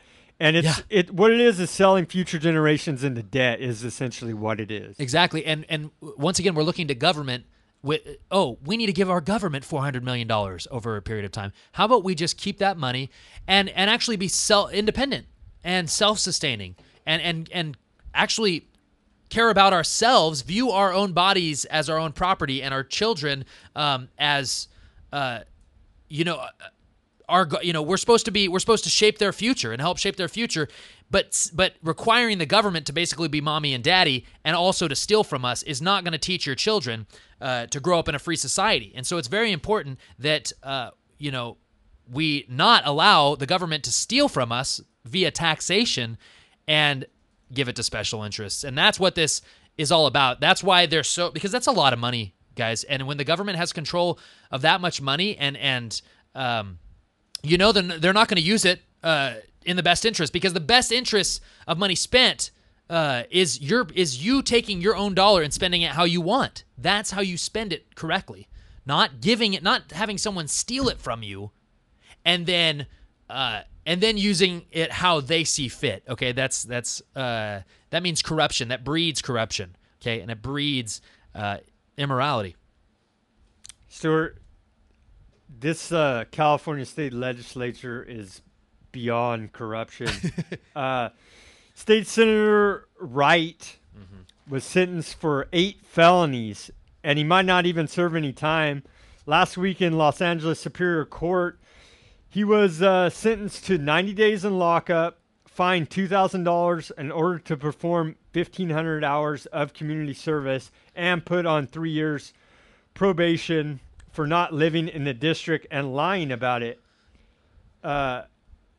Wow. I mean, 8 felonies, really? Yeah. And this guy's he's supposed to be a state senator? I mean, wow, Stuart. Yeah, and he'll probably get suspension. Well, I think that they actually did. They required him to resign, or they asked him to resign. He did resign. Yeah, he did. Finally. But he was paid for the whole time. Yeah. So it's just like Leland Yee. For a whole year. That he was under facing these charges, he was paid his full salary. Yeah, we're paying the criminals. I'm sure he'll still get a pension, too. Yeah, we're paying the criminals to enslave us, people. So you look at all these corrupt California politicians like Leland Yee. He got 380,000 votes after being indicted. That just shows the ignorance of the public. And they're all on paid leave, I believe. All these California politicians, these state legislators, they're all getting paid even though they've been indicted for felonies. They're not going to do time. 8 felonies for Senator Wright. If I committed 8 felonies, Stuart, I'd be doing life in prison. And that's what we were talking about with Adam Kokesh in the first hour, is that government can commit mass murder, and it's just fine. It's perfectly okay. In fact, it's encouraged, and they give you a license to kill. But if you do it individually, you're sent to jail and put in a cage. And I'm not advocating murder at all. I'm just saying the hypocrisy. Okay, it's never okay to kill someone unless it's in self-defense and it's the absolute last option to save your own life, period. Non-aggression principle. And so when we see our legislators, they're getting treated differently. It's selective enforcement. Why isn't he going to do time? He should be in jail for a long time. 8 felonies? 8? Man, I mean, I'm sure the government will wish that I would commit a felony so they could throw me into a cage. And probably for it, and they'll find something like a victimless crime. And Stuart, the average American commits 3 felonies a day, right? Without even knowing it because of the corrupt nature of this government. So they make everyone into a criminal when they are the definition of criminal. It's mind blowing, Stuart. Moving on here to some more corruption. And this is not to bash gay or lesbian or bisexual or transgender. None of that community. It's nothing against them, but it's to point out the fact that covered California, Obamacare, is affordable care is a complete and utter fraud. They are launching a new campaign for 2015 with giving grant money to here in Fresno, the gay Central Valley, and is that an organization? That's an organization, Gay Central Valley here in Fresno, got a grant from Covered California that aims at underserved populations in the state. And what they're doing is they're using it for public outreach. And the campaign includes $46 million of taxpayer money in a statewide advertising campaign. $46 million to advertise for the Stewart. When I used to work in the healthcare industry, I went to some of these Covered California meetings, and the ideas that they had were absurd. These people are absurd. I don't even know how they have a job. In private industry, they would not have a job. One of their ideas about how to push healthcare on people, the youth, and tell them about how great it is to go to lines of clubs and bars and tell them about how great Covered California is. That was like one of their best ideas, and they all had big smiles and cheered about it. And I just like did a face plant, a palm plant on my face, and just said, my gosh, these people are really disconnected from reality, because the youth waiting in the line for the concert or the club or the bar do not want to hear about healthcare insurance. But that was one of their best ideas. The government will never make a decision to give it less power and give you more freedom. $46 million to push propaganda about how great affordable care is, when we know that it's a complete and utter fraud, failure, crime against people that are sick. It's stolen money from the taxpayers, stolen money out of my pocket to pay push for something. Propaganda on us. Push propaganda, something that I don't want. So it's so immoral. That's why we speak out, folks, because it is immoral for them to be stealing our money to pay for propaganda. And just like Sam said, nothing against the gay community. Look, any affirmative action, positive discrimination, that's not freedom. That's not the free marketplace. That's not constitutional. And even if you don't believe in a constitution, just if you read Adam Kokesh's book, Freedom, Self-Ownership, just write that. That does not work. Positive discrimination it violates other people's rights. Well, it just natural, so happens, God-given rights. Stuart, it just so happens that's who got one of the grants. I'm sure other yeah. healthcare nonprofits in Fresno will get some of this money too, to continue to push this garbage. Please, please, please take responsibility for your own personal health. Yeah.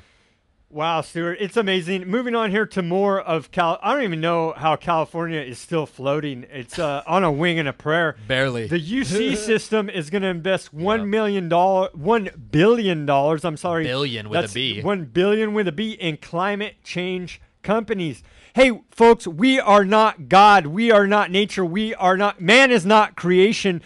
The climate changes naturally, okay? And so to pump in $1 billion through the UCs to their private, corrupt, insider special interest groups is not going to do anything. We need $1 billion into the geoengineering research and figuring out what the heck's really going on with these mad scientists who are geoengineering the climate.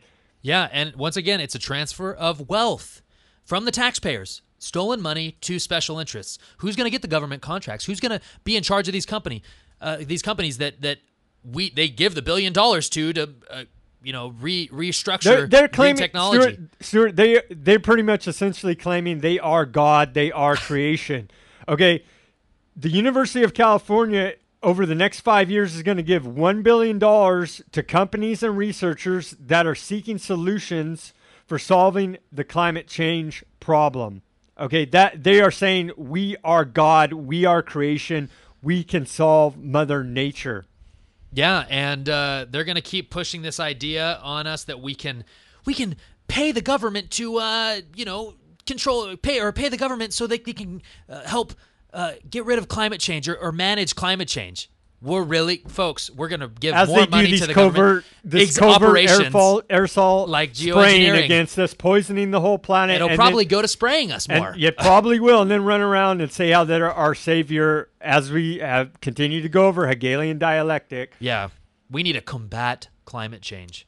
No, we need money in our own pockets that we worked hard for, not to be stolen from us by the government. And unleash the free market, and we will find the solutions. The free market will innovate around the problems and find the true solution instead of stifling innovation and creativity with the monopolies on fossil fuel, which our government fully supports. Yeah, and that's a public college, I believe, right? So it gets some taxpayer money. It's a state UC system. There you go. And that's corrupt from the top down with former Homeland Security Chief Janet Napolitano is the president of it, and she was ran out of Washington, D.C. because of her deviant sexual behavior. Yep, and we put her in charge of the educational system.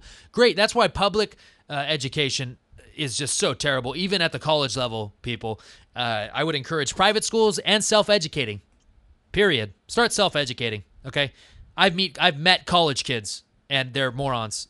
Most of them, not all of them. Some of them are very intelligent in their field of expertise, but your average college kid has no idea what's going on. They don't know what inflation is, and they don't know what the First Amendment is hardly.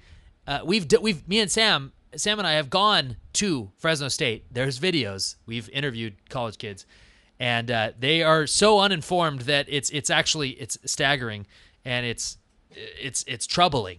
Well, we had architects and engineers for 9/11 Truth Table there on 9/11 last week, and the majority. It was the best response we've had so far. The majority of people are still oblivious to Building 7. Yeah. So we handed out a lot of material to raise public awareness about Building 7, the smoking gun of 9/11, and we'll continue to speak out.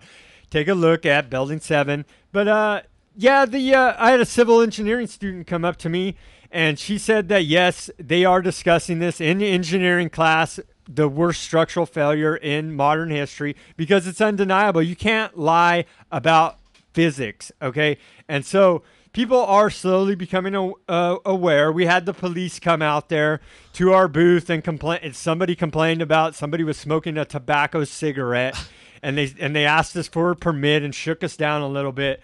But they weren't that out of control. We complied and said, it's been filed. All the paperwork's on record. We're here at the free speech designated area handing out material. I mean, but I'm sure they were upset about what we were talking about. One of the officers said, they had a 9/11 ceremony that morning, and I asked them, do you guys know about Building 7? And they would not talk to me. It was like the wall of denial and mind control just washed over their face, and they just deny reality. You cannot deny reality. Building 7 fell at free fall speed with no planes hitting it due to office fires. That's a flat-out lie. Rethink 9/11, look into Building 7. Yeah, and the police can't really speak about it because they know that their militarization of their occupation, if they admit that 9/11 was an inside job and yes, Building 7 was not hit by a plane and it fell at free fall speed, if they address that, their conscience is going to tell them, you need to either not be a cop or at least be a cop and speak out against the militarization to take our liberties. Be an oath keeper. Seriously. And keep the oath you took to the Constitution. Yeah. I mean, hey, if you like beating up on people just for no reason, okay, I understand there's people that are thuggish and that aren't really doing any good, but if there's no victim, there's no crime, and just getting people on a jaywalking, I mean, you got to be kidding me. Jaywalking in America is illegal, and you can be put in jail if a cop says, come here, and you don't want to come over and talk to him, you'd be thrown in jail. And then resisting arrest? They'll trump up all kinds of charges. They can get you for whatever, and it's a victimless crime. There's many. So they could walk in the studio right now, drop a bag of cocaine on the floor, and bust us if they really wanted to. You know what I mean? So Adam Kokesh happened to him, right? Yeah. So I mean, there's really no limit to what could happen. And we're just saying, peace officers, please follow the oath that you took to the Constitution. Yep. Moving on here, Stuart, to the absurdity of our former governor, Arnold Schwarzenegger, who we know cheated on his wife, Maria Shriver. He's now gone to the lengths of erasing her portrait. I mean, everybody's seen that movie that he was in when he was the action star, Eraser. Oh, yeah. Remember that movie? Yeah. Well, he's now erasing her from family portraits. Yeah. And so this man is disconnected from reality, thinks he can go around and abuse everybody he wants to, and just forget about his former wife, Maria Shriver. He's erasing her.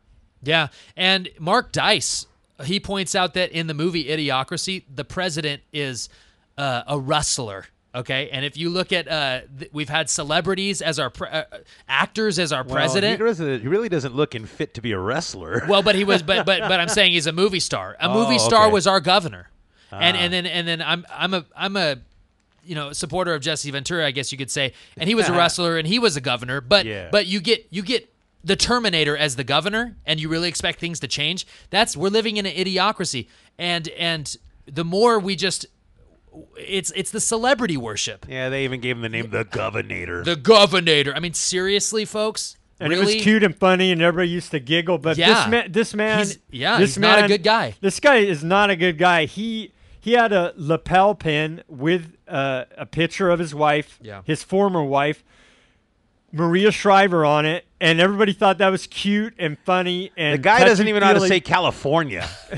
but he erased her off of it, and so he just is gonna, I guess, deny that he was even ever married to her. Wow. And the sick part of it is, she's a good-looking woman, and he cheated with she's some hot, man. Yeah, with some maid, right? With some maid. I mean, what kind of degenerate would do that when you got a hot wife like Maria Shriver? Yeah, and she was not somebody that says, "I'll be back," and the maid was very unattractive. I did a little research.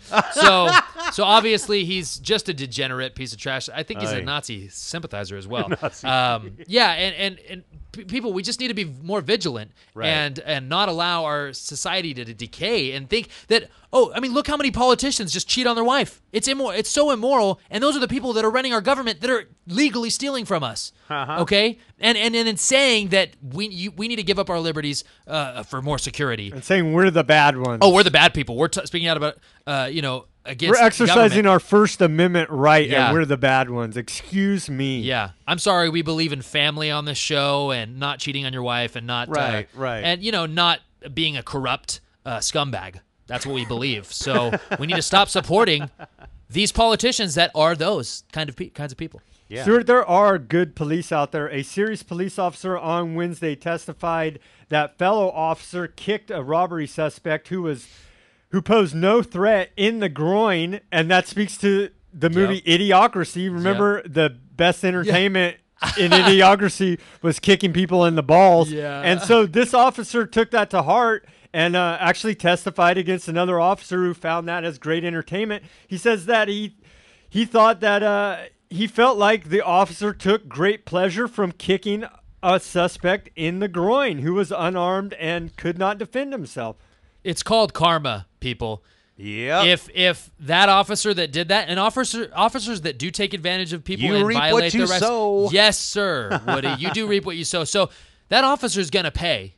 It doesn't matter if it's going to be through the court system. He probably won't get a conviction. But another officer testified against him, so they broke through that thin blue line. And we need to turn back Idiocracy. Yeah, and we don't want that same narrative of, that jock that didn't make it in high school become a cop. No, we don't need that. We don't want the little man syndrome type guys in being officers. We don't want the jock mentality of, I need to be a bully or I need to be the alpha male. Just be honorable. Be an honorable guy, okay? We pay for your job to happen. If there's, check this out, cops, listen up. If there's no money, if the dollar collapses, you will have no job, okay? They might tell you to go enforce laws, but there will be no money.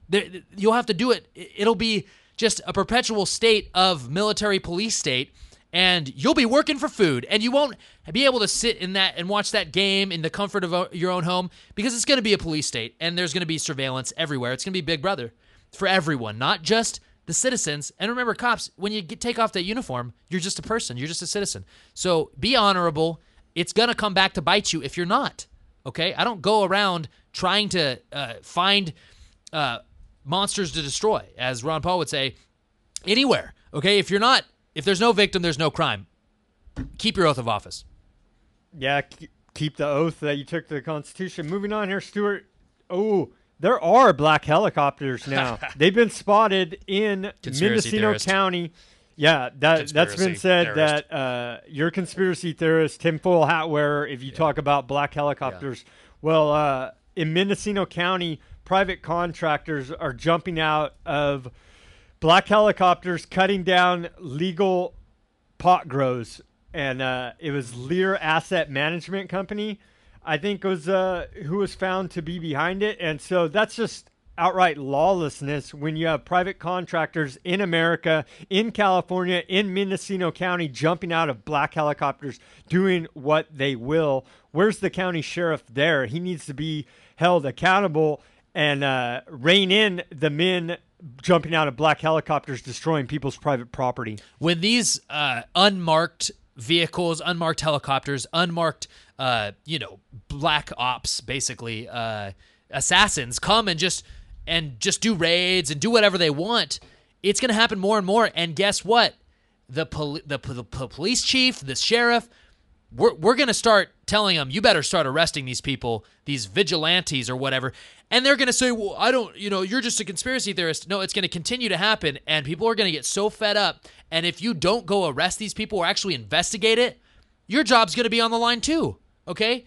Because we know what's going down. It was reported by the mainstream. I mean, CBS. Yeah. And what happened?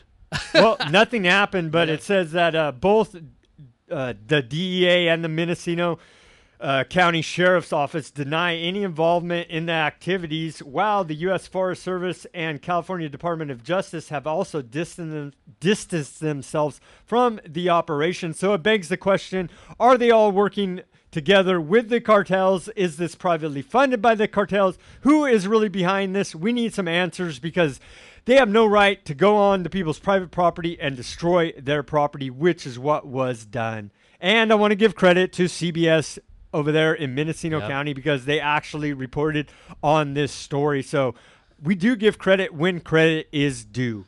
And they will continue to deny, like Bill Clinton said, okay? And so they're going to continue to deny it, that they have any knowledge of what's going on, and they're going to play dumb, and they're going to prey on our ignorance.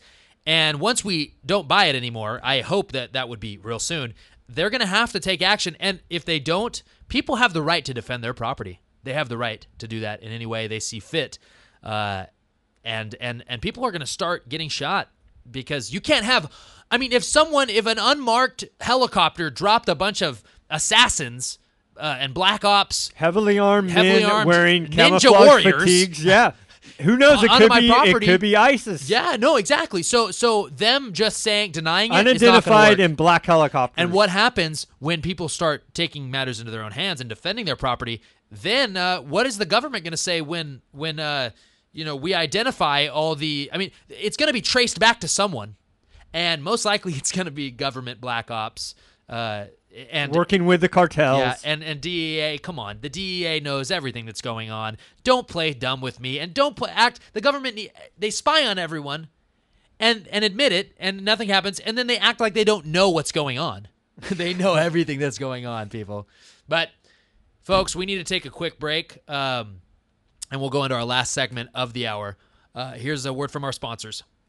Do you love supporting local businesses? Do you want to help them succeed? So do we. The Thrifty Nickel Want Ads is a family-owned business that has been a big part of the local community for over 30 years. Our goal is not only to produce a paper that is not only successful, but enduring. We are looking for experienced outside sales representatives to help grow and expand the Central Valley's favorite classified paper, while creating successful marketing campaigns that will increase business for their clients. If you care about better working relationships with local businesses, then we want to hear from you. 50% commission of every new contract acquired. If interested, contact Art at thriftynickelwantads.com or call 559-472-7182. Listen up, Fresno. Are you tired of boring local news coverage? Then log on to FresnoForward.com, the Central Valley's #1 source for independent, local, and alternative news and views. FresnoForward.com is updated daily, bringing you stories on government corruption, local activism, Fresno culture, and so much more. Did I mention FresnoForward.com has no ads or signups required?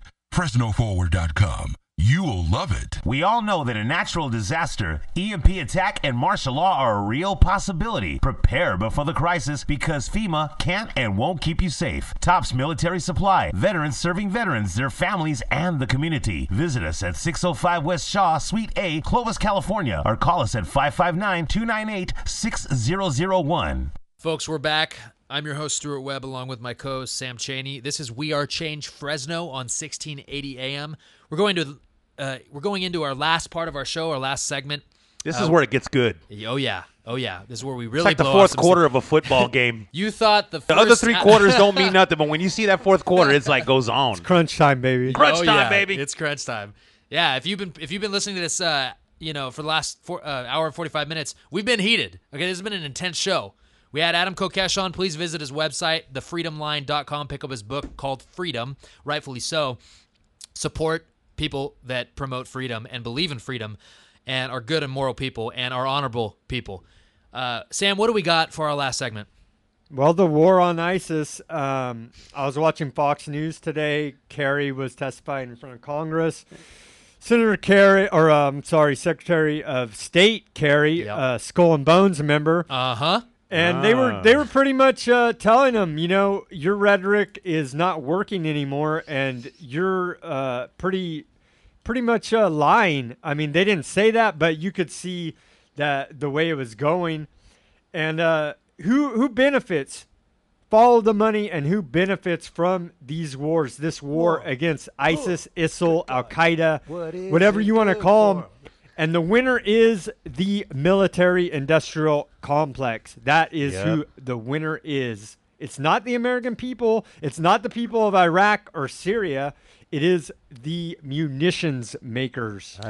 Yeah, and like Sam and I went over with Adam Kokesh on the first hour, it's harder for governments to lie to people now. It really is. Now, the bureaucracy continues to grow, okay? That's because there's distraction and, people are busy doing other things and, they're not vigilant. But it is very tough for people to be lied to now with technology, with video that can be you can record the president's speech and put it on the one online caveat immediately. To that, if you want to be aware and informed, it's very hard to lie to you. Exactly. If you're vigilant, like Sam and I believe Sam and I are, then yes, trying to be at least. Yes, we're attempting. We don't know everything, and we're not the best at what we do, but we try. It's very hard to lie to us, and we know the hypocrisy. We know what President Obama said last year and what he said this year, and how it conflicts. And we understand the lies because he blatantly tells it to us, the American people, on TV. And all you have to do is search out his speeches. I mean, you just have to look at the news every day, and you'll know you're being lied to. There's evidence, video evidence of our president lying to us, and it's constant. And if you're paying attention, you see through it, and you know how bad it is. It's very bad. I mean, they are lying to our face, hoping, preying on our ignorance. So it's very difficult to get by, to pull fast ones on us, to the people that are awake. Stuart, the munition makers. One of the main ones, Lockheed Martin, is going to go ahead and sell their Hellfire missiles. They're going to sell their Predator drones. Raytheon is going to sell their Tomahawk long-range missiles. General Dynamics is going to sell munitions. And so these are the companies who are benefiting from this war. It's not to keep the American people safe, the Syrian people safe, the Iraqi people safe. It's not for that. It's for these munition makers to sell more of their death and destruction. And I'll bet my bottom dollar that all these politicians that are pro-war have invested in these companies. It's a transfer of wealth to the special interests. Of course, they write the laws for the special interests, and of course they're going to invest in them. They have, or they're getting paid off by them. It's called, lobbyists. You ever heard of that? It's just mainstream now. Oh, lobbyist. Oh, it's a lobbyist. It's not lobbyists. It's illegal. Okay, what they're doing. It's bribes and payoffs. Bribes and payoffs so that you can take away our freedoms and give certain exemptions to select corporations, period. So anyone who's pro-war has an investment in war, okay? That's why I'm not for war. It's immoral, and I don't have an investment in it, okay? Because I don't want to invest in murdering people, because that's what it is. But you should be afraid of those men in masks on the television, Stuart. Yeah, those Mortal Kombat characters are just man, get over here. What does he say, right? Isn't that right, Woody? Get over here. It's right. It's right out of a cartoon. It is. And Fatality. even Congress is saying, "Come on, guys, this rhetoric is because they're losing credibility if they don't." It's getting played out. I mean, what Congress has a 9% approval rating, 6%, 6% now. I mean, it's totally played out, and our borders are wide open. So even the thought that us going over to do another illegal foreign war of aggression is going to somehow keep us safe and fight for our freedom here at home with our borders wide open, which we saw James O'Keefe walk right across the border. Yep. And he came from, and that was on the southern border dressed as bin Laden. And then he came from the northern border across Lake Erie from Canada into Michigan with all kinds of, what do you have? Sarin gas, and anthrax, Ebola. I mean, Ebola. and this was just an illustration to show how ridiculous all this propaganda and rhetoric and lies coming out of the government really is. Yeah, and Joe Biggs did the same thing dressed as an ISIS member with a simulated head cut. Next thing you know, everybody's gonna be looking like Sub-Zero. I know, and that's what he looked like. If you just got it's a black Sub-Zero outfit. Should I be an ISIS member for Halloween? Oh, really? I mean, no, and people, you know what? I believe there was a petition. There was a petition saying to support ISIS. People were signing petitions because they didn't know what ISIS was because they're so uninformed. That they signed a petition to support ISIS. That's on. That was on the news. I didn't even check out the video, but I know that there's a video out there because people are doing this and showing how moronic people are and uninformed. And so if we need to distance ourselves from any war, and we need to bring the troops home. Right. They are not property of the government. They own their own body, and they don't need to be listening to orders that are unconstitutional and illegal against another human. Wow, Stuart, as the military-industrial complex has grown, the world IQ, according to University of Hartford, has been on a steady decrease. And so you can look at these graphs on zerohedge.com. Just search "why worry?" Yeah. The 2 scariest charts in the world, and you can see a straight decline of world's IQ as the expenditures for the military-industrial complex have steadily increased. And so there's a direct correlation between a reducement in world IQ and an increase in military expenditures. And that's because we're being poisoned at all levels: fluoride in the water, GMOs, geoengineering, and things that are in our food. Substances that are legal by FDA. Oh, because the FDA, you can surely trust them. You can't grow food out of your backyard and sell it. That's illegal, because the FDA hasn't approved it. But you can sell people poison. Aspartame, yeah, it's in every diet soda. It's poison. And so that's okay. The government, see, the thing is, that's the hypocrisy. The government says it's okay, then it's okay, even though it's not. Okay, we need to get out of that mindset. And even the young people, and I know the IQ is dropping, but people at a gut level don't trust the government. They know things are wrong. So go with your gut and start. But the first thing is you got to start. You got to start changing your thinking, doing some research. It's a process, and we need to push back against it. Stuart, eugenics, we don't have much time to cover it. It's basically the religion of the elite to kill you because you're using all of their resources. Some of the ways that they're poisoning us: aspartame, GMO crops, core exit, vaccines, false pandemic scares, pharmaceutical drugs, fluoridated city water supplies, aerosol spraying, FDA, suppressing vitamin supplements, the EPA, the USDA, Fukushima radiation, and the smart grid and smart meters. We'll cover more of this in future shows, but that's just some of the ways that they are attacking us. Attacking us at all levels. Propaganda, through the food, through the water supply, through the air we breathe.